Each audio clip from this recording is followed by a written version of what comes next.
Good evening. We'll call this common council meeting to order Tuesday, April 14th in City Hall, 6 p.m. Please stand for the Pledge of Allegiance after I talk about the roll call. Thank you. I pledge allegiance to the flag of the United States of America and to the republic for which it stands, one nation under God, indivisible, with liberty and justice for all.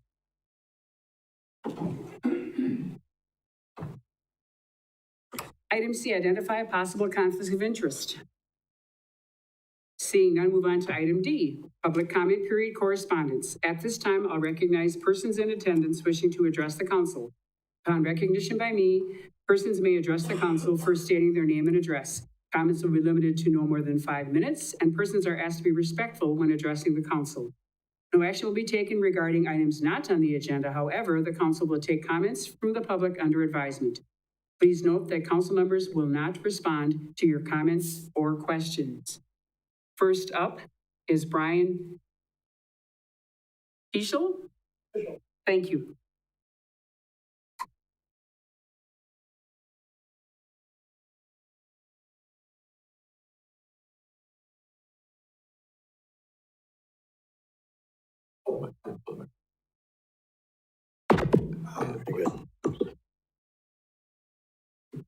Hello, my name is Brian Pischel. I live at 1820 East Becker Road, just east of the high school.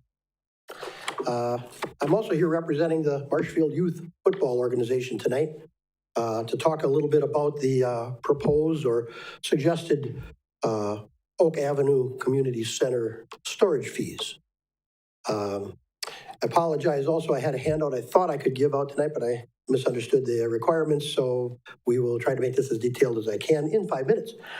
And I do intend to send this out, that written version out to all council members here before the end of the meeting tonight, if you wish to see it in more detail.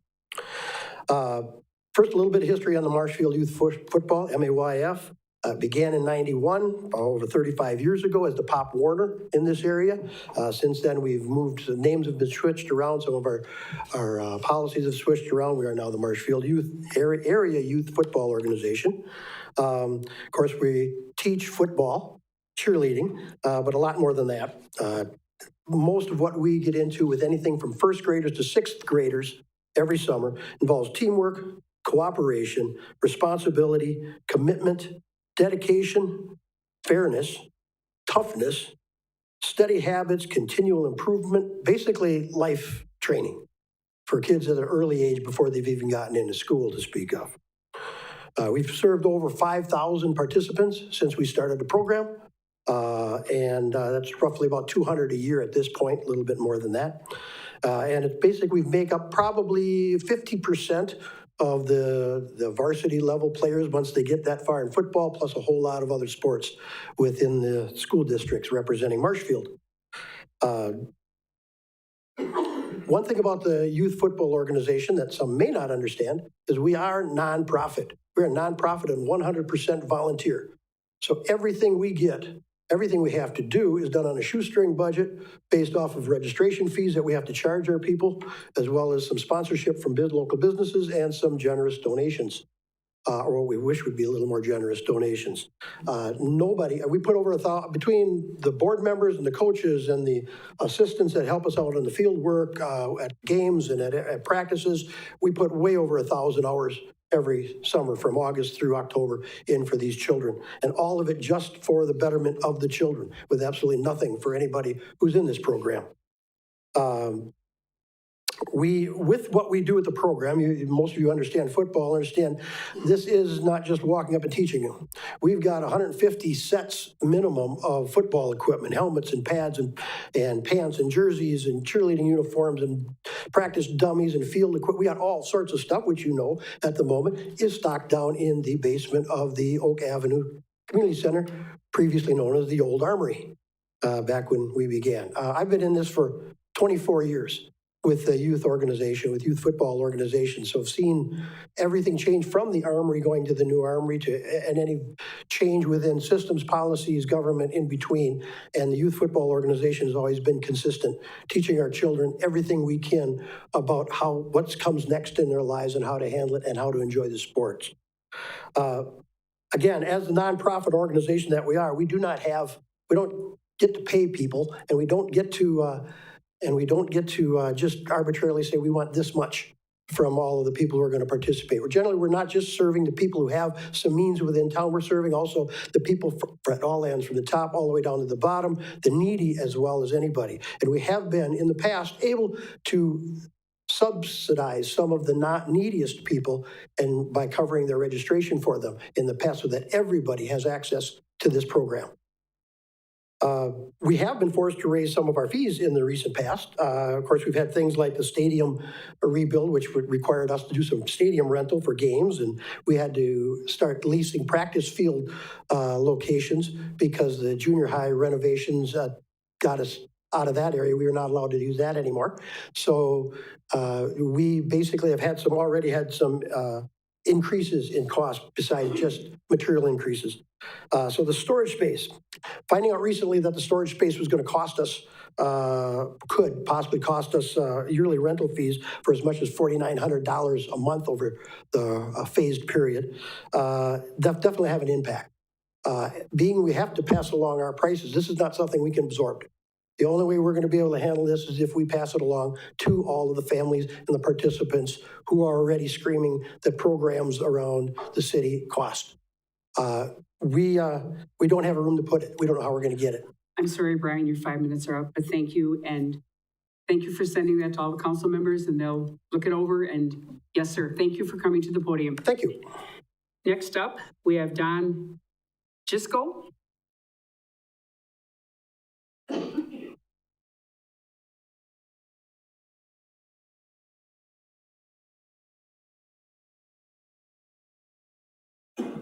Hi, I'm Don Jesco from the Gus Gym. I've been part of the Gus Gym since 1970. And what is your address, please? What's that? Your address? My address is 406 5th Avenue North, Junction City, Wisconsin, just north of Rudolph over there. All right? Sorry. Nope. First of all, I'd like to say thank you.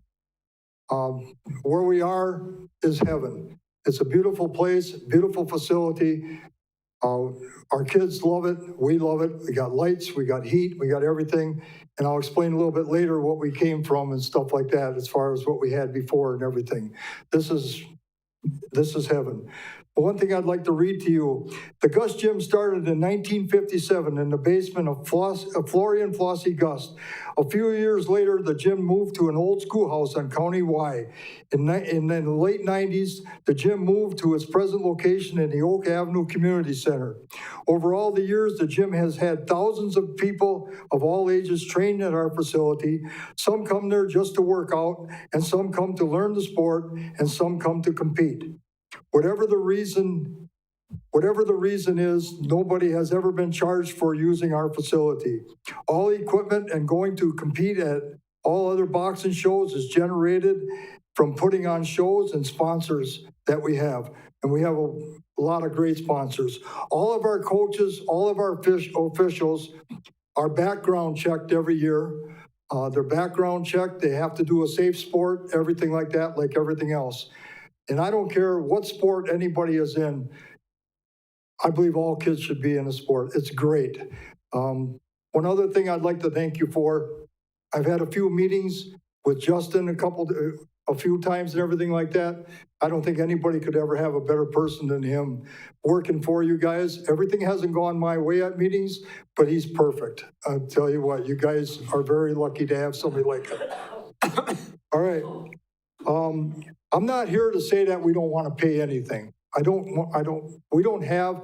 a nonprofit organization. We didn't do the 501(c) because we don't make that much money. Right now we have, I believe, a little over $15,000 in our account. But we buy all the equipment, we take kids places, we got boxing shows every week. Boxing has never been bigger in the state of Wisconsin than it is right now. There are shows every single weekend going on. We just came back from the Golden Gloves, and it's great. Things that we have done in the past, we've got some special people. We've got Dick Hannum over here, who's my first vice president. Dick Hannum has been asked to go to national tournaments to be a representative as far as a coach, official, everything, and he's done it all. He has represented the gym well, he's represented everything well, and he's represented this community in a lot of different ways and everything. He's a very, very special person. People on my board, I've got Tim Egner, who's my second vice president, Megan, who's our secretary, and then I've got Janet Weiler, who's our treasurer. Janet Weiler is a very sweet-spoken person unless something don't add up. If it don't add up, the phone is ringing, and there has to be slips there for everybody. Nobody gets paid anything for doing what they do. And if I was without Janet, I don't know what we would do. She makes sure every dollar, every penny is spent right. I've got all of our financial records there. I'm told I can't give them out to you guys, but I brought them. I brought the 24, 25, the 26, 27. I brought our bylaws that we redid and everything like that, just to show. I didn't come here to BS anybody. I came here to tell you guys the facts. And the facts are we got about 15 kids up there working out right now, and their family. Our kids are family. They're great kids. They do good things. We've had every race. Flossie used to call boxing the manly art of self-defense. We had to change that because we got women starting to take over the sports and boxing. And so now we call it the art of self-defense. We don't use that manly part because we'll get beat up for it. We've got great clubs around the area. Neelsville's got a good club. Wisconsin Rapids has got a good club. I don't know if you care or not. Wisconsin Rapids pays $2,000 a year for their place. They're at the old Lincoln High School. They're on the stage up there. They do a good job. Neelsville's less than that, but I won't even mention that. But we all got good places. We all keep kids off the street. And I think that's what everything as far as sports go is doing something better to keep the kids off the streets, give them something to do, get them to enjoy themselves. Thank you very much for your time. Thank you, Don. Next, Robert Johannick.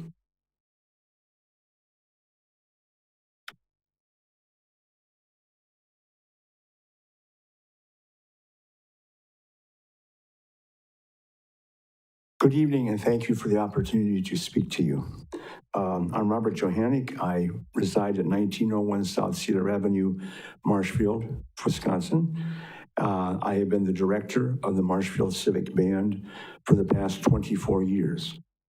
Before that, Mr. James A. Rasmussen was a longtime community member here, conducted the band for 40 years. So our band does go back quite a ways to the early 1960s. Before that, there was always live concert music of one kind or another, band music, in the Marshfield parks, primarily at the Marshfield, at the band shell at Columbia Park. And that goes all the way back before I can even really research it too much, before I was born. And the band actually had its origins in 1895. So it has been a staple of the community for a long, long time. We are not a nonprofit organization, and we rely on donations from people to keep the band going. And a little quick review, we were getting an annual donation from the city, every year donation to help keep running the band program. But that was cut, I believe, in 2023 when you needed to make a massive budget cut due to budget shortfalls. So we have not received a donation from the city. We are very grateful that the city allows us to continue to use the band shell at Columbia Park. We're very grateful and they have been letting us use the 2 rooms down at the Oak Avenue Community Center. Those 2 rooms primarily house our entire band music library, which goes back, some of the music goes back to 1930s and 1940s. And we have literally hundreds and hundreds of pieces of band music. I brought along tonight just an example of what's in a band set of music. There's dozens of pieces of music in here of paper for the different instruments in a band. And so you multiply that by the hundreds of pieces that we have in our library, which has grown considerably in the last 24 years. So we keep that there, plus our equipment. And I want to thank the city for allowing us to occupy those 2 rooms over the past years. the situations I see is that, we can pay the rental fee, all right? And I understand why you would be levying that to some degree. But I just want you to keep in mind that we are a donation-only organization and that it takes a lot of work to raise money every year to keep the band going. The players do get paid a stipend, but no one makes more than $150 for a whole summer season. And we do have a large crowds at our concerts. They've grown over the years. And we have a pretty good sized band of between 45 and 55 people, which changes every year. I call it the cast of characters changing. And there's some characters in our band, yes. I think it's a wonderful thing because it's one of the few activities where we have all ages participating in this band. We have high school musicians. We have a fair number of band directors, both current and retired. I myself am a retired band director here at Marshfield. We also have a number of senior citizens playing in the band. So it's one of the few activities where all ages can participate and enjoy and learn from each other. And I think that's really a wonderful thing. So I would hope that we're able to continue to occupy the 2 rooms at our library. If it is your decision to charge us rent, we'll just have to raise that money. But we are what we are, and we keep going from year to year. So I would appreciate it if you consider that. Thank you very much for your time. Thank you, Bob. Next up, Bill Panker. But Bill, would you mind if we have Donna Hastrader, because she's also going to speak about the Marshfield Civic Band? No problem. Thank you. Donna Hastrader.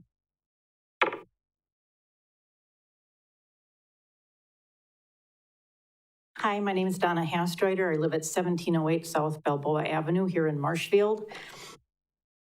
Bob already said most everything that I was going to say. I just would like to say that, let's see, just as the history, we used to get the $5,000 from the city. We don't anymore. We understood that. We rolled with the flow. But now the $1,700 is coming up. We're not a nonprofit. We don't have the finances available to hire somebody to help us become a nonprofit. And so I understand that the city needs to raise money, and as a taxpayer, I'm really grateful that you're doing your best to keep the taxes in check. I was almost willing to accept the $1,700, and then I read in the buyer's guide that the city will be contributing $20,000 to help fund the Hub City concert series of 8 free concerts at Wenzel Plaza. Your very own city band gives you 8 free concerts a year, plus plays for the Memorial Day ceremony up at the cemetery. And I just think that if you can afford $20,000 for 8 concerts, it would be really nice if you could allow us to use the Oak Avenue Center without having to pay rent. As Bob said, we've been in existence under one name or another since 1895. So we've been providing free music for the city for 130 years. And we have already done things for the city when the city has asked us to perform, whether it was for the Wenzel Plaza dedication ceremony, whether it was at the fairgrounds when the Anheuser-Busch Clydesdales came to Marshfield. The city band has always been willing to help out the city whenever they've asked. And Bob mentioned that the members of the band receive a stipend. We provide our own instruments, our own stands, our own uniforms. We pay for our own maintenance. We pay for our own repairs.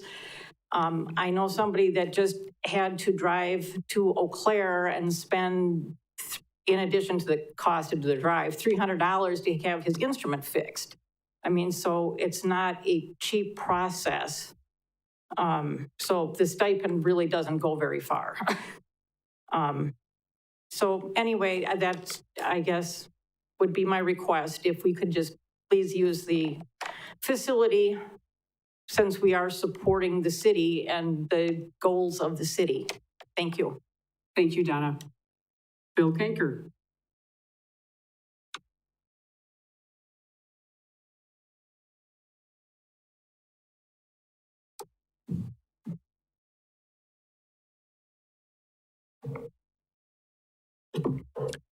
Good evening, Bill Penker, 600 Sycamore Avenue. I am a member of the Historic Preservation Commission, and I will be reading a statement from the commission. At a recent council meeting, the Historic Preservation Commission made reference to the historic preservation ordinances that are relevant to the redevelopment of the now vacant shoe factory building. As your search for a developer continues, and with the recognition that demolition has been brought forward as a possibility, the commission is emphasizing the following. Ordinance 18140 establishes 6 points of public policy related to the protection, enhancement, and perpetuation of our historic assets.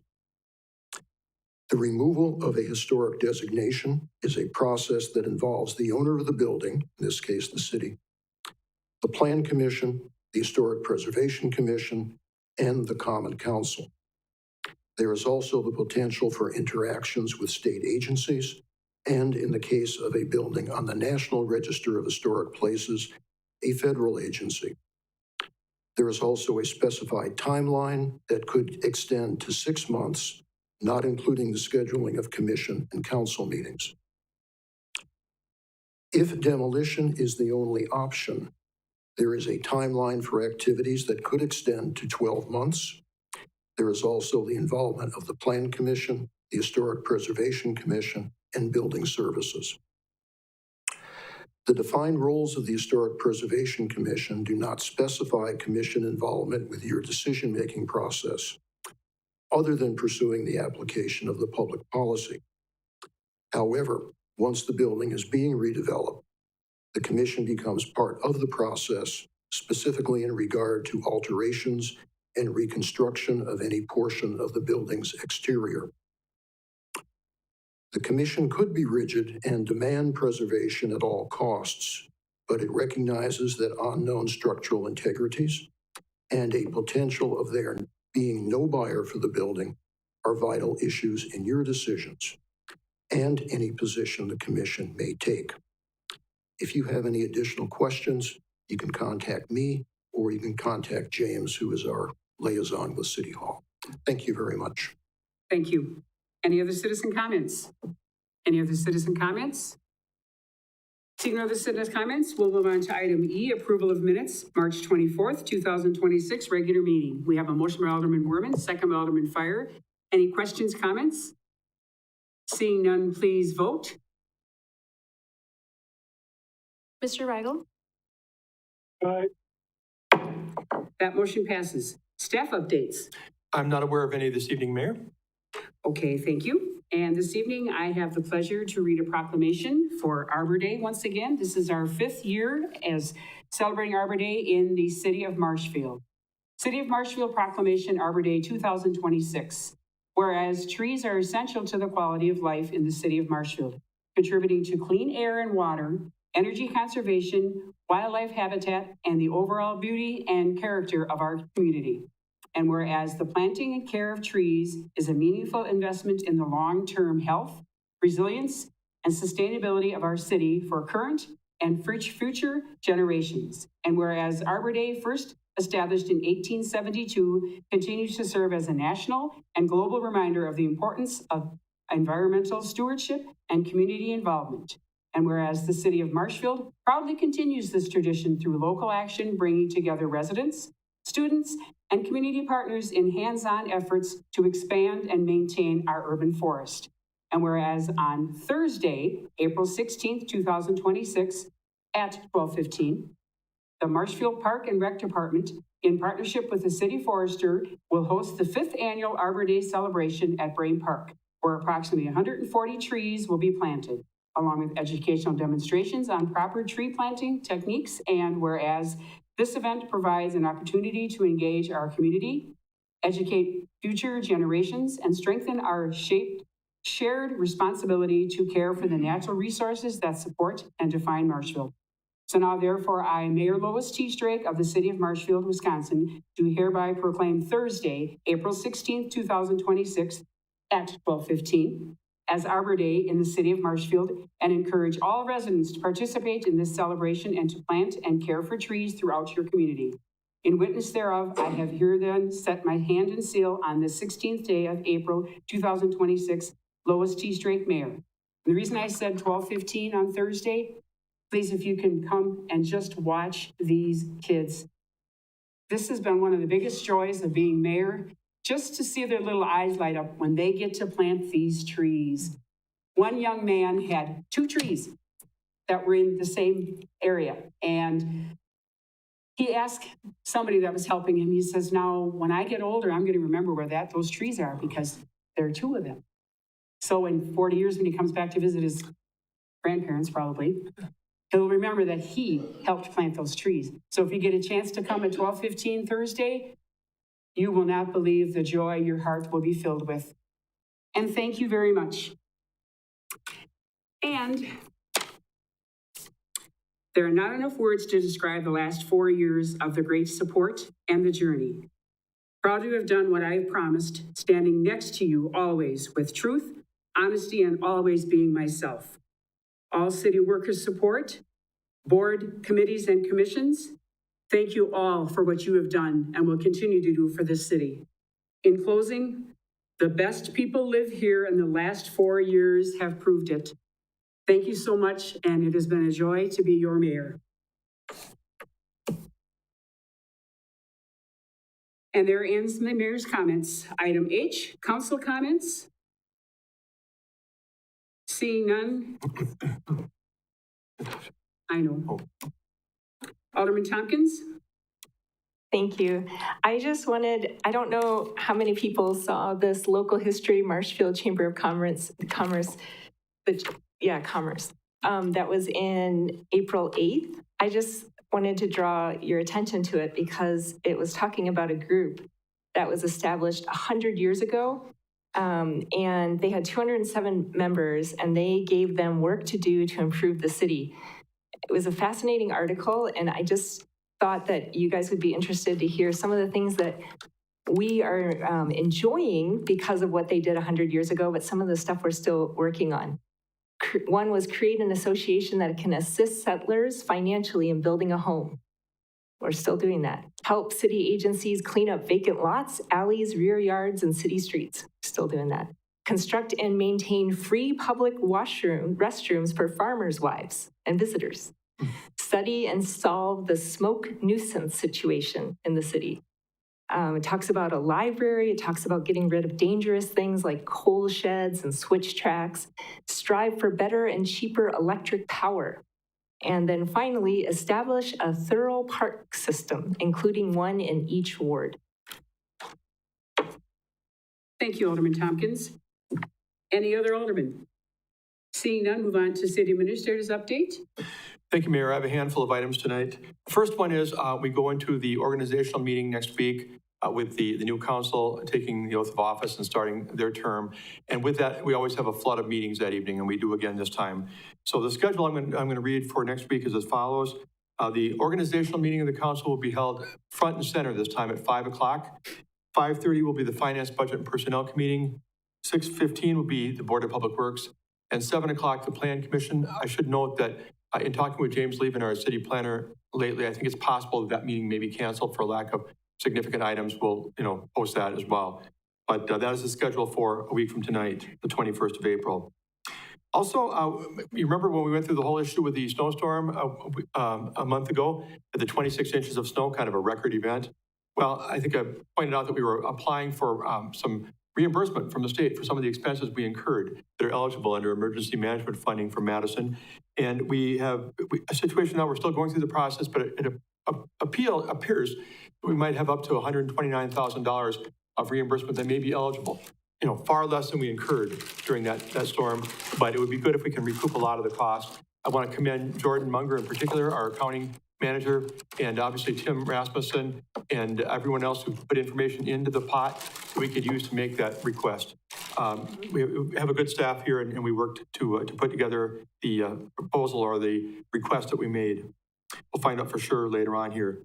Also, I got a note from Matt McLean, the Visit Marshfield Executive Director. He had planned to be at tonight's meeting, but he's not feeling good. He wanted me to report to you tonight that he and Nikki Anderson have been working to book bands. Remember, we're contracting with Visit Marshfield this summer for to have the bands at the Wenzel Family Plaza.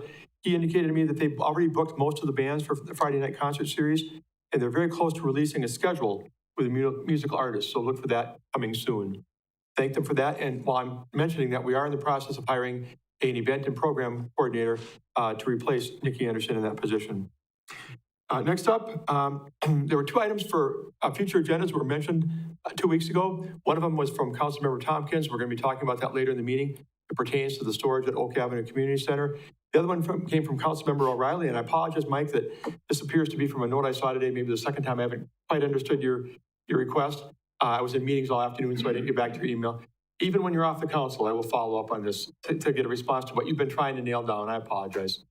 But you did get a note from me yesterday with, coming from Jeff Geyer, the airport manager, some history about the airport and specifically what's happened the last decade or so with that terminal building in terms of how it's been used. Some concerns have been raised by airport committee members. Please read that. And then finally, I just want to take a moment to thank the mayor for her great service in the last 4 years. I want to thank Councilmember O'Reilly as well. I don't think people realize, I've been in government too long for my own good. I've been in local government since I was 24 years old. And what it's like to serve on a body like this is, you put in not just the meetings, but you get phone calls, you get emails, you have people who want to talk to you, bounce ideas off you. It's a time-consuming event. And Mayor, you've been a pleasure to work with. Thank you so much. And Mike, you've done great service for your district as well. So I just want to thank you both for your time on council and what you've done. Thank you. Item J, reports from commissions, boards, and committees. Seeing none. Item K, consent agenda. We have a motion by Alderman Varsho, second by Alderman Tompkins. Any questions, comments? Seeing none, please vote. I'm sorry, I have a motion to amend from Ms. Bellet. Never mind, I'll sorry. cancel it. I don't see anything. That doesn't come to your screen. She said disregard. Okay, so we are voting on the consent agenda with the amendment, correct? Pardon me? Accidental. It was an accidental Oh, amendment. accident, okay, I'm sorry, I didn't hear that. That's Okay, I'm sorry. All right, so then we can move forward. Seeing no objections, please vote. That is a tough one. Mr. Rigel? That motion passes. Item L, we can skip over because there's no action removed. So we can move on to item M, request to approve budget resolution number 07-2026, carrying forward $18,789 of unexpended funds from the 2025 Fire Department budget over to the 2026 budget presented by Everett Mueller, Fire Chief. All right. Good evening, and thank you for the opportunity to present. The intent of this budget resolution is to carry forward $18,789 in unspent 2025 Fire Department funds into 2026.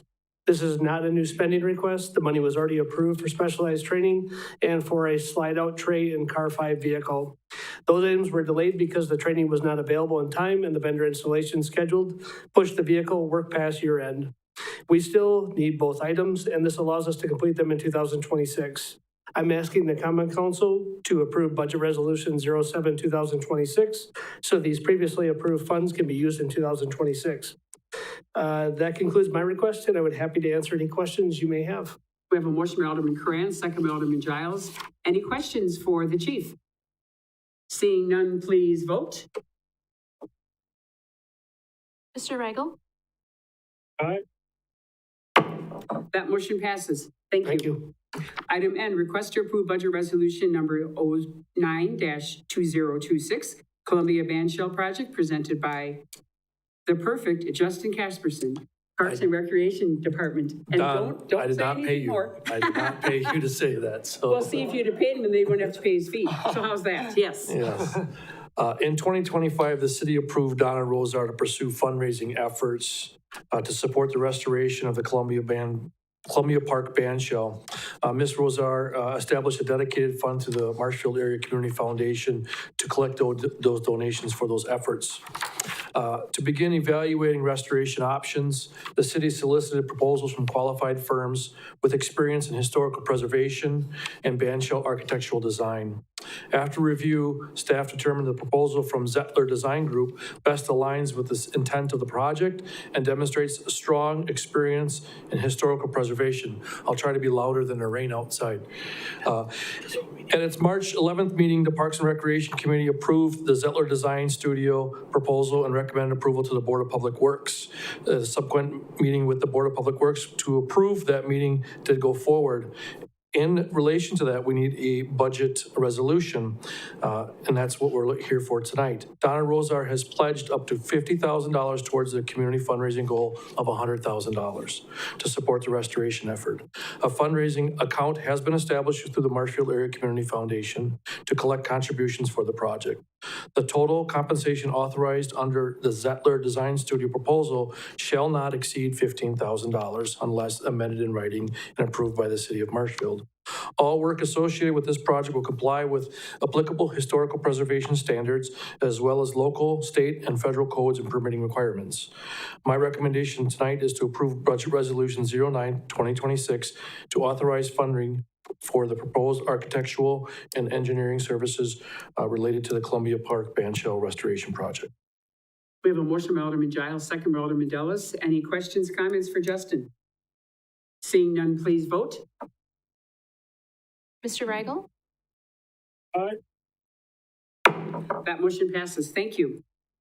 Item O, request to approve budget resolution number 10-2026, funding to fill vacant community development director position, presented by Sarah Dressel, Human Resources Director. Good evening, everyone. So back on the March 20th, 2026 Common Council meeting, it was approved to move forward with the Community Development Director job description, and it was also authorized at that time to go ahead and start recruiting for that position. That was not a position that was included in the 2026 budget. So during the 2025 budget process, it was discussed that funding could potentially come from the 205 fund or the general fund. But that further review and analysis would occur in 2026 in the event that we were to try to fill the position. So following discussions with administration and finance, staff does recommend funding the position through the general fund in the amount of $100,000. This amount reflects the prorated salary and the benefits that are anticipated for 2026 through, about May timeframe through the end of the year. Funding for the position in future years then would be part of the next budget discussion coming up soon. So staff is recommending approval of Budget Resolution 10-2026 for $100,000 to hire a community development director, and I can certainly answer any questions. We have a motion by Alderman Tompkins, second by Alderman Dellis. Alderman Tompkins. Just for people who are listening, the $100,000 includes benefits. Is that correct? Correct. Any other questions from the council? Seeing none, please vote. Mr. Rigel? Aye. That motion passes. Thank you. Item P, first reading of ordinance number 1540, amending section 19.01, purpose, jurisdiction, and compliance. Section 19.02, general provisions, and section 1963, required improvements of chapter 19 of Marshfield Municipal Code, subdivision and platting, presented by Steve Bark, City Administrator. Thank you, Mayor. Well, in December of 2025, a new law was passed in Madison. It was published on December 10th. It's known as Wisconsin Act 68. It addresses subdivision and platting regulations. Act 68 is specifically focused on required amendments to local land division ordinances. And under this new law, all local municipalities are required to comply with this law by July 1st of this year. So we've got to pass something to meet the standards by July 1st. So what's been prepared and put in your packet tonight is an ordinance 1540 that includes the changes that are effectively mandated by the state legislature. And I can really put them into a couple different categories. One category is I guess, because there's a lot of red ink if you look at it, which shows additions that have been made. One category is where they're trying to enhance a little bit what's expected to be coming out of local land regulations. You'll see that under purpose 1901 on the first page, where they talk about ensuring that land is developed in a manner that supports healthy, livable communities, fosters development of a range of housing options, prioritizes safety, comfort, accessibility for pedestrians, cyclists, transit riders, and motorists. It also says that the land use plan should be to encourage development patterns that provide safe and convenient transportation choices for a variety of users and promote proper monumenting of land subdivided and conveyanced by accurate description. So a lot of those two sections are really trying to encourage cities to get on the broader idea of what community development is supposed to be, of having livable communities, quality of life for their citizenry. The next category is really kind of sort of organizational, if you will. It's kind of housekeeping and how documents are presented, how they're recorded, how they come before the body, and ultimately how they're taken to the county offices to be recorded. And then finally, there's some at the end of it on page 3, there's a couple of things regarding how developers are to interact with the city in terms of planned improvements. One statement under 1963 sub 2 says that rather than be required to install and bear all costs of required public improvements, a subdivider must reasonably make sure that necessary and provide financial security to make sure that those improvements will be made within a reasonable time after approval of a subdivision. And then finally, that the city cannot withhold unreasonably issuance of building permits based upon the completion of public improvements within a specified time period. So the whole intent of this is kind of threefold. I think the main thing for the public watching right now is that it's intended to help make sure that local land use ordinances are in fact promoting high quality living, providing opportunities for people to have housing, to have trails, to have the kind of things that make a city by putting those into the plans. There's no action requested tonight, but I would take any questions. Otherwise, staff would recommend that it go to the meeting on the 28th for second reading and adoption. Alderman O'Reilly. Thank you, Mayor. Just one question. Are all of these changes just for state law, or is there any that were interjected into this on the city of Marshfield's part? By the way, before I answer your question, I want to give some kudos, especially to Bob Larson, who worked with the city attorney and with the city planner on putting this together. He did a great job of getting things together for this ordinance. Now, back specifically to your question, my understanding is that in some way, shape, or form, these elements, but they weren't worded necessarily exactly this way, but they were put into the law that were expected to be adopted by the city. That is my understanding of what went forth. And it was reviewed by the city attorney and to make sure that it was all accurately portrayed. Any other questions? First reading, so we'll go on to item number Q, which is first reading of ordinance number 1541, repealing and recreating Chapter 12 of Marshfield Municipal Code, Solid Waste Disposal and Recycling, presented by Josh Moritz, Public Works Director. Oh, and you get a better looking guy tonight. okay, yeah. The Wisconsin Department of Natural Resources has revised the administrative code that oversees responsible units, effective recycling programs, and other aspects of Wisconsin's recycling law. The rule revisions took effect July 1st, 2025, with a progressive rollout of the changes. The initial changes that RUs were responsible for were to review, update, and provide additional educational materials, along with adding clarification to the minimal collection requirements for our residents. Those initial changes have all been completed by the city. The second change, being a bit more substantial, is the update to the city's recycling ordinance to reflect the administrative code. We have reviewed the 3 main ordinance updates and updates required and implemented those into the code as shown in the packet. Required changes included clarification of the term adequate in regards to the amount of separate recycling containers for multifamily and non-residential locations within the city. The last update changed the information owners of multifamily and non-residential properties needed to provide to their tenants in regards to recyclable items that are not collected on site. While completing those 3 revisions, we took the opportunity to update other language in the remainder of the code. The other substantial updates included multiple definition changes, reference to containers to reflect the current practice of using carts instead of cans or bags. We added a section to identify unacceptable waste and updated 12-63, which describes the preparation and collection of recyclable materials placed in the carts. What I have before you tonight is a full repeal and reenact of Chapter 12. And with that, if you have any questions for me, this is the first reading, and we will be looking for the second reading at the April 28th meeting. Any questions for Josh Moritz? Tim. Josh's name is on here. Seeing no questions, thank you. We'll see you in 2 weeks, or they'll see you in 2 weeks.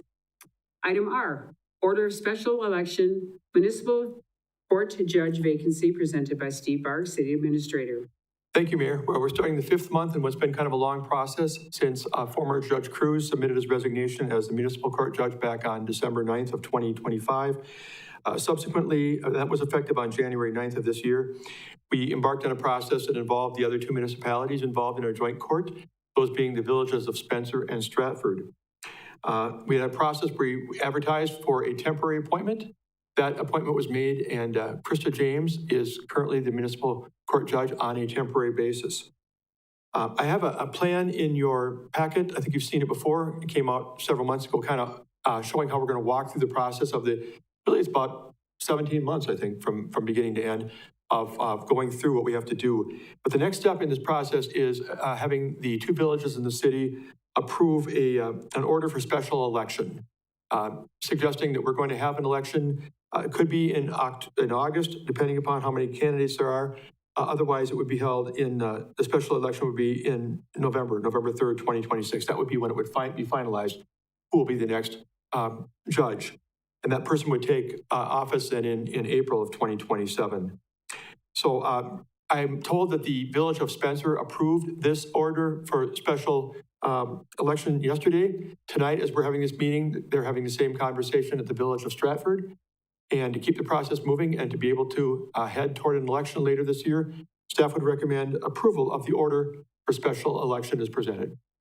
We have a motion from Alderman Varsho, second by Alderman Dellis. Any questions, comments from the council? Seeing none, please vote.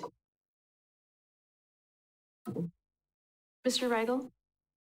Aye. That motion passes.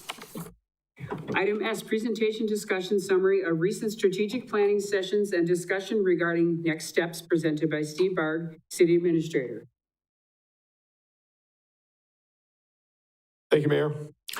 Well, we have been working on a strategic planning process for a while. Had a hard time getting a meeting scheduled at first, trying to do it on weekends, but we had 2 really good sessions on March 5th and March 12th with the council and staff combined.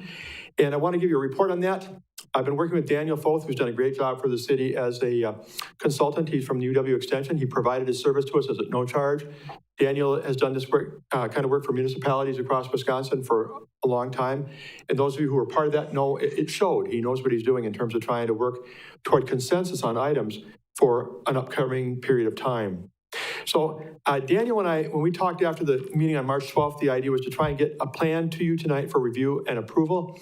But in reviewing it and discussing it with him, I think it's better for us to present the results tonight, which I'm doing, and then to get some conversation going.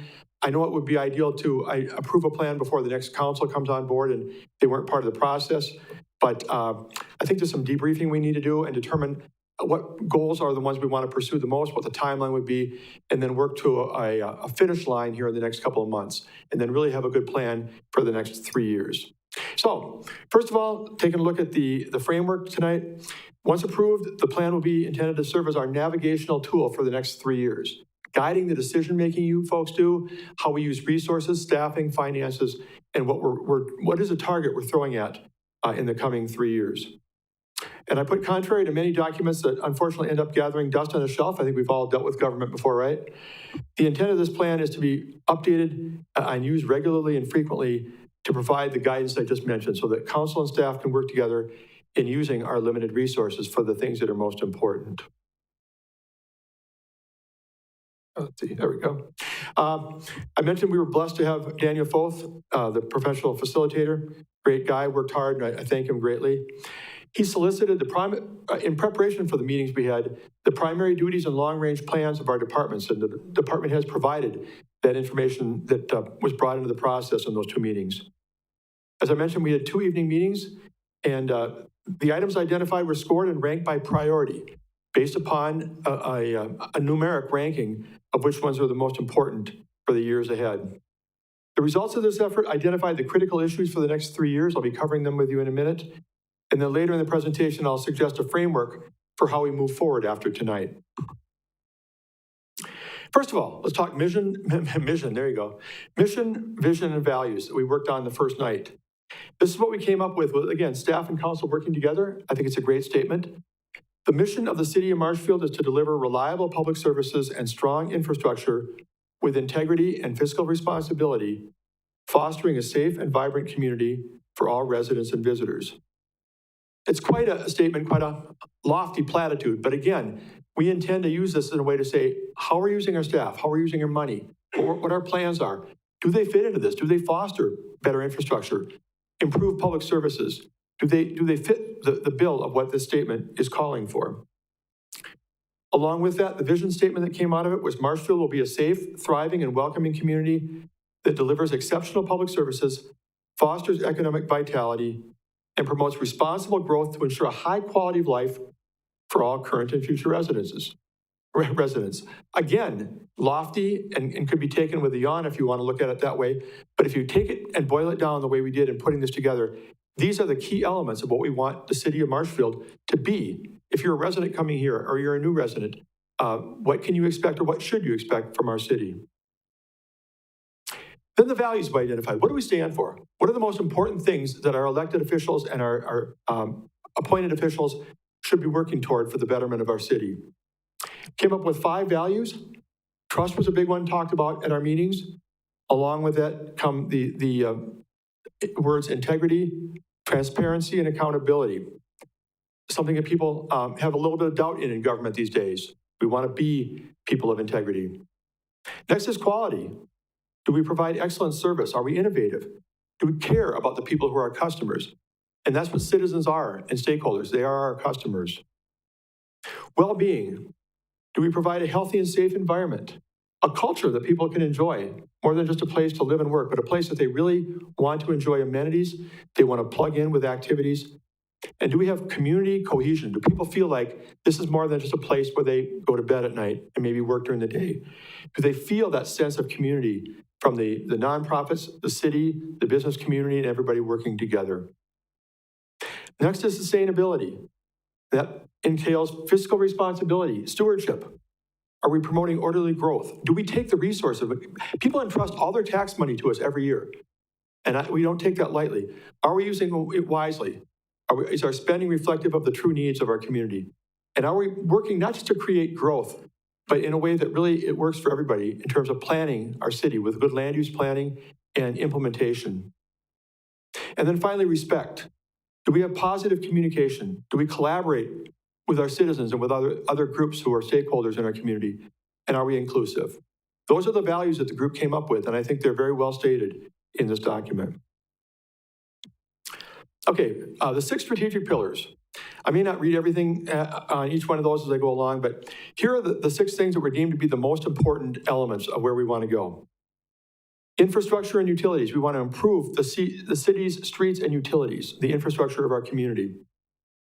Economic development. Are we promoting housing, commercial, and industrial growth? Good paying jobs, tax base, the things that come with it. Organizational strength. Are we recruiting and retaining the high quality staff that we need for our city employment? And I know from talking to our HR director, Sarah Dressel, that it's competitive and trying to keep good people. Do we have the proper benefits? Do we have the opportunity for them to grow and develop their skills? Do we have the culture that makes them want to stay here and be part of what we do? It's so essential. It's a critical part of the economy these days, people fighting for good employees. Financial stability. We need to diversify revenue and promote fiscal responsibility. Are we finding new ways to support our services from a revenue standpoint? And are we using the people's money appropriately and properly in terms of trying to get the best bang for the buck? Community engagement. Are we building transparency and public trust? What's the average person on the street think of what we do? Do they hear from us? Do they know whether or not we're doing a good job? Do they know what we want from them? We want to get them involved and get them informed and get them to be part of us. And quality of life, which we hear all the time. Everybody wants a great quality of life. What does it mean? Well, three things here. We want to improve our parks, our culture, and our recreation opportunities for our citizens. That's part of, not all of, but part of improving the quality of life for residents. So this is the part I'm probably not going to read everything word by word, but under infrastructure, utilities, and facility management, the top priorities that came out of our survey with our staff and council working together, stormwater utility. We should create a stormwater utility to provide funding for the effective collection and treatment of stormwater runoff throughout the city. And I know from talking to our Public Works Director, Josh Moritz, and others, that the standards are getting higher every year. The expectation of how we're treating runoff water is going through the roof. Major street projects, we want to develop and implement a comprehensive long-term strategy, a transportation strategy for the improvement and maintenance of our city streets. Other key items that came up that didn't hit the top of the priority chart, but water and wastewater, we want to plan for fundamental repair and replacement of our water and wastewater infrastructure. And public safety projects, we want to renovate the Wildwood Plaza, which we're working on right now for a police station, and then evaluate and take action as might be appropriate to address future fire department facility needs as well. Laundry list here under economic development, housing, and land use. You can read it, but hopefully I can. Print gets a little bit smaller here, but strategic planning. We want to update our comp plan and our housing study. We want to fill vacant residential and commercial properties with new businesses and expansion of existing businesses. Incentivize new industry. We want to develop and implement a plan for the Weinbrenner site. People know we've been trying to get a new redevelopment going. We want to work on that. And then more development on the south end of the city. Other key items that didn't quite hit that level, but were the 2nd Street corridor. We want to review the plan. Does it still fit what we're trying to do? It's 4 years old this summer. Or does it need to be adjusted in some way to meet where we think we're going? Business recruitment, reuse of the existing police station. What are we going to do with that building when the police department moves out? What are the opportunities? And then be working with the public on projects where we might be able to get community support for financing to do certain public improvements. Organizational strength and staffing. We want to recruit a community development director. We're doing that right now, and fill our other critical staff needs. We want to work on succession planning. Local government is not always that good at that, but it's important to be preparing for when people leave. Is there somebody coming up the ranks to fill those roles? Support development services and continue staff compensation. We want to keep up on the alignment and the what we're paying and giving for benefits for our employees as we go along. That's a key part of recruitment and retention. Two other key items I noted that were on the list, but not getting as high ratings from the team. Onboarding, working to have an orientation plan improved for elected and appointed officials when they take office, and then work on the culture and trying to get more collaboration between the city, library, fire and police, and utilities. Financial stability and fiscal management. I mentioned new revenue sources. There's some I've listed here. You may be interested in some, you may not be interested in some, but we've got to look at ways to supplement our taxes and other fees because with levy limits, we're only able to increase the levy a very small amount every year. So some of the ones mentioned are stormwater utility, fire protection fee, wheel tax. There are others. Some which may be palatable to this body, some which may not be acceptable to this body, but we need to start exploring them and talking about them again. Financial management improvement, pursue grant opportunities whenever possible, aggressively. I think we've been doing that well in recent years, the last couple of years anyway. And then optimize our resources, including possibly looking to see if someone can do it better than we can. I'm not a big person on outsourcing, but sometimes the private sector can do something better than we can, and we got to tap into that. And look at creative ways to do things, and use technology where we can to reduce our costs. Community engagement and public trust. Tom Laux, our outstanding public communications director, will be a big part of this. We want to centralize communication. We want to deploy tactics to get out in the community better. Meet the council, coffee with the cops, public town halls, community surveys, whatever we can to inform, engage, and include the public in our activities and bring them onto the fold. Get them involved in committees, get them involved in projects with us.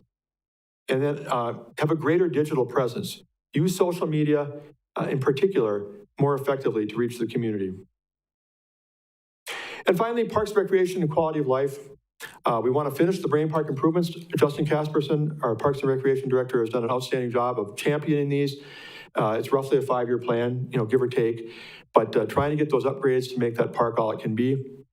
Tourism, we want to partner with Visit Marshfield in particular and others as appropriate to develop and promote our recreational and cultural experiences here, the opportunities that people have to come here, spend money here, and enjoy the community. We've got a lot to offer here, and the fairgrounds property is one area that we want to actually make better use if we can, working with the Central Wisconsin State Fair Board and others. A couple of other items that were mentioned: identify revenue generating opportunities in our existing park facilities, and review city parks to see if the long-term use, need, purpose still fit what they were intended for when created. So that was a really quick overview of where we're at. Kind of get an idea maybe of why I think we need to take a step discussing and determining which of these are the most important. Mr. Foth had actually given me a list of things that he prioritized, what we could do in 26, what 27, 28. I felt we needed to talk about this here and determine what our own priorities are in a broader setting to see how we can slot these. And again, do we all agree that what came out of this list, now that you look at it in this environment, written up this way, do they really fit what we talked about in early March? Are they the things that you want to pursue? And if so, what are the action steps? So what I put down for next steps, review the list of priorities and refine as necessary. You may have second thoughts after looking at it on paper again. Then identify timelines for completion of each item, who's involved, who's responsible, who are the point people for those items. Create an implementation strategy for each item. Adopt a 3-year strategic plan, which has always been the goal here. A starting date might be up for grabs. It was supposed to be 26 through 28. It may take us a couple months to get to this final point, and I'm suggesting maybe we look at July 1, 2026 through June 30th of 2029, because we've lost a lot of 2026 by the time we have an adoption of this plan. Conduct public engagement to promote the plan with our civic groups, community groups, the public in general, so they know what we're doing, they can weigh in. I know the thought was maybe we should get more involvement from them before we did this, before we came to you and said, here's what we're thinking of. But, I think it's our plan, it's the city's plan, but we're going to get people telling us what they think of it, and maybe it'll be refined, maybe it'll be tweaked later to address community needs that we haven't thought about in this process. And then the real critical part that oftentimes gets forgotten in these plans, provide the council with quarterly updates detailing the progress. Staff gets pulled a million ways. Think back to COVID. I mean, the 3-year plan we had then got set on the shelf for a long time because we were dealing with issues that we never dreamed of. Sometimes staff gets overwhelmed with other projects, but we're prompted every 3 months to come back to you and say, here's the key items, here's what we've accomplished, we're doing well, we're falling behind, here's the goal for getting back on track. So we make sure that we don't wake up in 2029 and say, my heavens, only 4 of these things happened. Where did we fail? We continue to remind ourselves that we have to keep looking back at it in the midst of all the day-to-day things and making progress on the things we've determined are mission critical. So with that, I conclude my presentation. I would take any comments and then take discussion that you might have and where you want to go with this. Does this make sense in terms of moving forward in the next couple of months to adopt a plan and then have a good 36-month priority list of the main things we want to pursue in these 6 areas? Alderman Varsho? Thank you, Steve, for providing that to us. I believe that you should probably provide that slideshow to the new council that will be sworn in next week, Tuesday. Sure. And then that new council and the rest of us can take a look at this, give you ideas what we think the list of priorities should be, and maybe have a full discussion at the first council meeting in May to go over what each council member deems they think is the necessary timeline or important priorities for them. I think that's a wonderful idea. Thank you. I agree with you. Any other questions or comments for Steve? Seeing none, thank you, Steve, for that dynamite. Thank you. And I look forward, and I think Councilmember Varsho had a great comment, in the next 60 days, working through the process with council, getting to the finish line by the end of June, and having that guidebook. Thank you. Okay, thank you. We'll give Steve a minute to come back up and then we'll continue. Am I the next item? No, I'll let you come back up in your seat. I will come back anyway. Yep, thank you.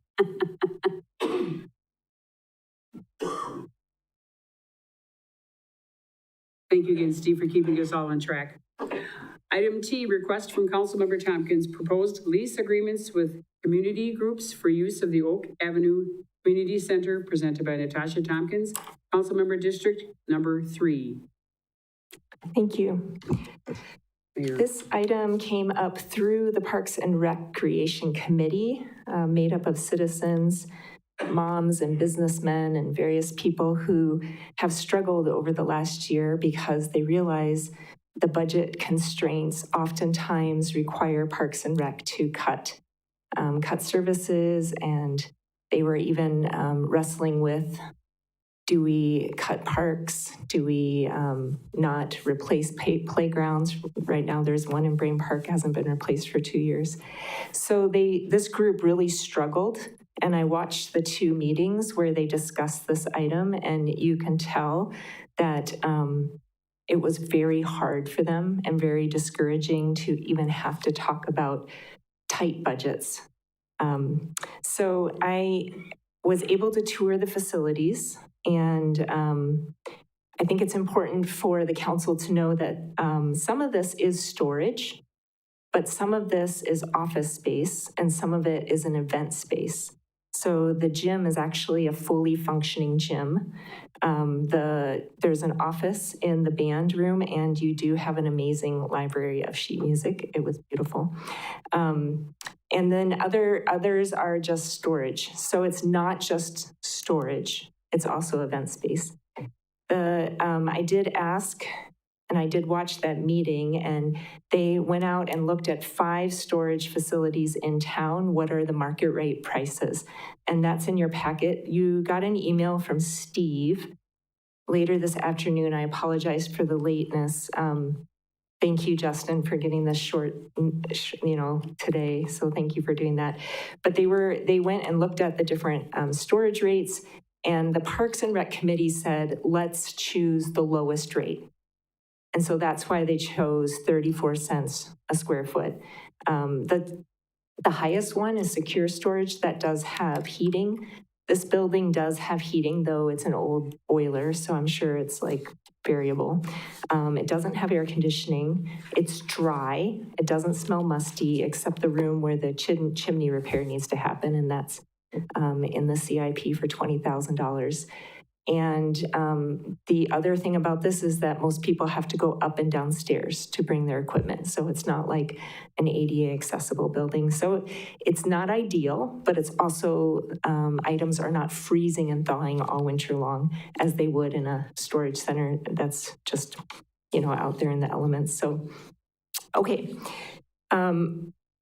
We see absolutely the benefit that all of these organizations give to the city. Absolutely, 100%. So I asked Justin, are there any other community organizations who use our facilities, and what rent do they pay? And the ARDC, they pay $1.30 per square foot. So they're providing all the meals on wheels and things. A really important, necessary thing that is happening that we wouldn't be able to do, the city couldn't do. And that's the argument that I want to put forth, is that many of these organizations do things that the city can't do. So how do we partner with them? Also, the Marshfield Area Community Foundation, they are paying 86 cents a square foot in that community center, completely different building. But I asked Justin, what are the costs of utilities? Because when people are using the building, if you're using it as a gym, if you're using it as an office, if people are coming in and using it, toilets are getting flushed, lights are being used. It's just part of that. And that building, utilities is $1,472 on average a month. So there is significant utility fees. We do have, now granted, Parks and Rec also uses that gym for pickleball. But if an outside organization wanted to rent that gym for the day, it would cost $225 to rent just for one day, that gym, and to be able to use the kitchen and bathrooms. So the struggle is, we know we have a tight budget. We know we have an old building that is not very energy efficient, and we pay a lot of utilities for. We know we have to fix the boiler in about 7 years for $150,000. We have to borrow that money to do it. We know we have to do the chimney for $20,000. We also borrow money to do that as well. So that's the hard part, is that there are expenses in that building. But then we also have organizations in that building who are doing incredible things for community good. And so where can we meet? And so I would just like to propose that we recognize the work that these community groups do. And even though the Parks and Rec committee they were trying to be very fiscally responsible, and I appreciate that, because as a council, we have told these departments, you have to find revenue. Like, how many times have our staff heard that? You have to find revenue. So they heard it and they went with that. But I would propose that we continue with free for 2026. And then in 2027, we give that 50% rate, and then we don't raise it except for the normal cost of living raise that all Parks and Rec, anything with Parks and Rec has this little raise that goes every year. So that would be my motion, that we would have it free in 2026, that it would only be raised to that 50% rate, and that we would exempt the Zoological Society because the only reason they exist is they raise money for the zoo. So that's the only thing they do. So if they raise money for the zoo and we charge them money, we're taking money away from the zoo. So that would be my motion.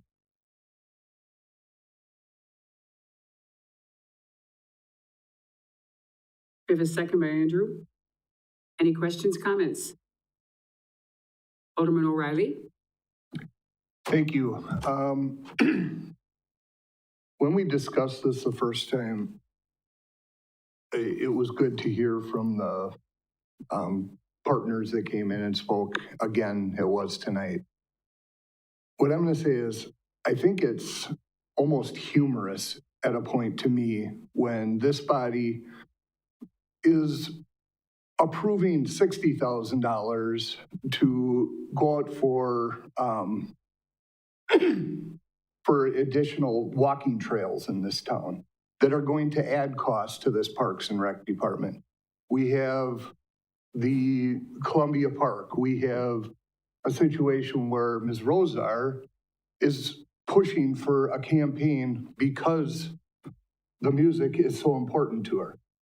How far do we push these community organizations that are donating their time, efforts, and are important to so many people in this city?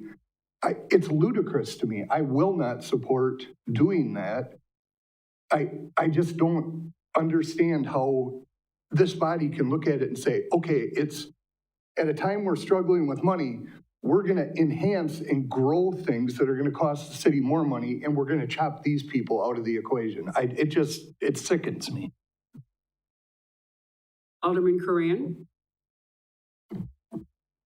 So when you're talking about the strategic plan earlier, you're talking of quality of life and culture. And I think we need to revise that to say quality of life and culture with a fee. I think I agree with Mike. Charging these organizations fees is ridiculous. I mean, the Civic Band has served our community for 131 years and thereabouts at very little cost to the taxpayers. We have called upon them and they have acted. We've cut their funding in an extraordinary record of community service, which deserves recognition, not a bill. And I could say the same thing for Gus Gym. I would say the same thing for Marshfield Area Youth Football. These are tremendous organizations. This is not an apples to oranges. You know, we can't take Acorn or any of these other storage sites. This is in a basement. It has no air conditioning. I have pictures of standing water from today. Justin could address this if this is an issue. But this is not tremendous space. In my conversations with Marshfield Youth Football, in the past they've used a dehumidifier. I was told that they have to go in and clean their equipment over the winter because there's moisture in the basement. These are all problems, and I think if we're establishing a policy tonight that community organizations using city facilities should pay market rent, I want to understand where this ends. What's next? Because I don't think we apply consistency. And if we're not going to apply a consistent policy where everyone pays, then we shouldn't do it at all. Alderman Dellis? Oh, like you're reading my mind. I do agree that I can't support them charging. I understand that we do need to make some money up on that building to cover the utilities and whatnot. I don't think we're going about it the right way. I think it needs to be revisited with a little bit more thought other than to charge these people rent. The Civic Band does a lot of stuff for us. We should not be charging them, or they can start charging us for them to play at our events. I mean, it doesn't make sense. It's just gonna be a mess. So no, I can't get behind this at all unless we revisit it and kind of look at other options to help us pay some of the utilities on that building or repairs. Alderman Fire? I agree with everything that's been said so far. Alderman Werman? Thank you. I'm going to play devil's advocate a little bit. I was really torn on this because I absolutely agree with the points made. I think they're sounding a little extreme in the sense of like, this is the craziest thing we've ever proposed. And I don't think that's the case at all. I think had we done this from the beginning, which is something we probably should have done, nobody would bat an eye. But I think the problem is we're trying to introduce a cost now, which I don't think is going to benefit anyone. I think what's going to happen is we're going to drive groups out. And I don't see enough of a financial gain out of that to put anybody in that situation. On the flip side of that, we have been pressing for the last 3 years that I've been on council to find alternative options to bring in income. And that is exactly what we just did here is we proposed something, and it may not be everyone's cup of tea, but we're at least exploring ideas that I think we should be exploring. And like I had said, if we had done this from the beginning, nobody would think anything of it. The problem is we've never done this. And it's the same thing, I've talked to Justin numerous times about this, about charging groups to use the softball fields and things like that. Like we just don't do a lot of things like that, or they're things that we're already doing. So if we raise costs, everybody's going to panic because we don't do that type of thing. I think we need to continue going down these routes and we need to continue having these conversations because we're going to find something that sticks. I don't know that in this situation it's the right call. I would say that looking at the numbers in here today, hearing from the groups that are here, I would rather go a different route with this. I would vote no today, and I would rather continue to dig in and find other situations like this, but I think we're on the right path. And I think this is what we need to be doing. The hard part is we're going to have a reality of at some point, we didn't always do this and we're going to have to make that change. I don't think it starts here, but we are going to have those tough conversations. And I do think this council and the future council needs to keep that in mind. Alderman Weigel? Thank you, Mayor. This isn't a black and white decision, and I think it's tough. On one hand, like Mr. Werman said, we've been on council for about 3 years too, and every year we're asking staff to come up with ideas on how to pay things, and when they do, and we just kind of dismiss it, I don't think it sends the right message. We're not coming. I mean, I'm not aware of any council member who's proposed any other idea to raise funds, but we've insisted on it from staff, and we get something here and we dismiss it. It might not send the right message. On the flip side, these are good institutions that do provide value to the city. So just to ignore that is foolhardy. Now, that being said, I mean, I'm going to pick on the football organization just because they threw some numbers out there, but about 200 participants a year, and assuming the full amount, which is going to be close to half if Ms. Thompson's proposal were to pass, you're talking about $12 a person. That doesn't seem too cost prohibitive as far as passing it on, especially considering that they're paying a stadium rental and leasing fields too. We wouldn't be the only ones doing that. And the one thing too, and right, we might point to this and say it's a drop in the hat, but I'd just be remiss if I didn't remind people of a couple of things. One, the infamous brush pickup that we've not done in 6 years, I believe. I still hear complaints about that, and that saved us what, $6,000? It wasn't a huge thing, but these small amounts of money do add up. Secondly, and I'm going to become a broken record here at some point, but we need to understand that with the fact that we are not able to increase the tax levy beyond what the new growth is, which is a good year, about 0.5% at that. Every year, due to inflation, we're losing about 2.5% to 3% in purchasing power. So if the tax levy stays the same and inflation affects everything else, we're going to lose what we can do. And that's why every year during budget season, we sit here and cut or find other avenues of revenue. I'm not sure what we're going to do here. We're going to sit here and every year just start cutting things. And at this point, we're just going to be, essentially taking care of a dying city here. And I don't want to do that. But I understand everyone else's reservation about it. I don't think it's as outlandish as some people have described it either. But yeah, I don't think it's a black and white decision. And I think there's more to it than meets the eye. So I'll just leave it at that, and everyone can make their own decisions, but I don't think it's as ridiculous as people make it seem to be, especially when you break it down per cost per individual or something like that either. Any other comments? Steve? Thank you. Yeah, I usually don't comment, but I want to chime in and kind of echo what Council Members Tompkins and Rigel and Werman have said to some degree. No matter how the vote goes tonight, you have to decide what's best for the community. I just want to kind of echo the thought that the Parks and Recreation Director and the Parks, Recreation, and Forestry Committee, I think we're being responsive to the fact that they've heard the drumbeat about trying to find ways to offset some of their costs because of tight budgets. So this was not an ill-intentioned proposal by them at all, and that doesn't mean I'm saying it should be approved. I respect greatly everybody in this audience and the great things you do. And honestly, music and athletics and all those things are a lot of what makes this community special. Those opportunities for people to participate in and be spectators in. But I think it came from a lot of the budget conversations we've had lately, and that's where the idea was born. So I just want to give them their due. Any other questions, comments? We have a motion on the floor in a second. Please vote. Mr. Rigel? Aye. That motion does not pass. Items for further agendas. Seeing none, we'll adjourn closed session under Wisconsin Statute Chapter 19.851E, deliberating or negotiating the purchasing of public properties, the investing of public funds, or conducting other specified public business whenever competitive or bargaining reasons require a closed session.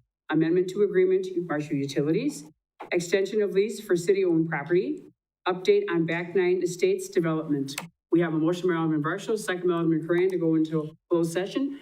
Please vote. Mr. Rigel? Aye. That motion passes. We'll be back at 7:30.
Action on matters discussed in closed session, if appropriate.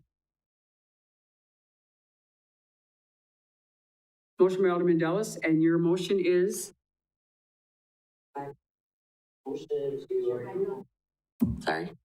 Motion to approve the amendment to the Marshfield wholesale power plant agreement or power agreement. And Alderman Varsho? Yes. Seeing no other discussion, please vote. Mr. Weigel? Aye. That motion passes. Anything else to bring before this council? Switch that. Can you take mine off? Motion by Alderman Dellis, second by Alderman O'Reilly. And Alderman Dellis, your motion? I have no idea. This is all I see. No, I just did it on accident. I was trying to second. My motion is to approve the extension of these wine vendors factory through May. Okay, to approve the extension of the lease with Weinbrenner Shoe Factory through May 31st, 26 for the property located at 305 West 3rd Street. And Alderman O'Reilly, are you? Yes. Seeing no other discussion, please vote. You should move adjournment. Mr. Weigel? Adjournment. That motion passes. Anything else to bring before this council? Who would like to vote to adjourn the meeting? Alderman O'Reilly? Second by Alderman Dellis. All those in favor of adjournment, please vote. Mr. Weigel? Aye. Again, Mike and Lois, thank you both very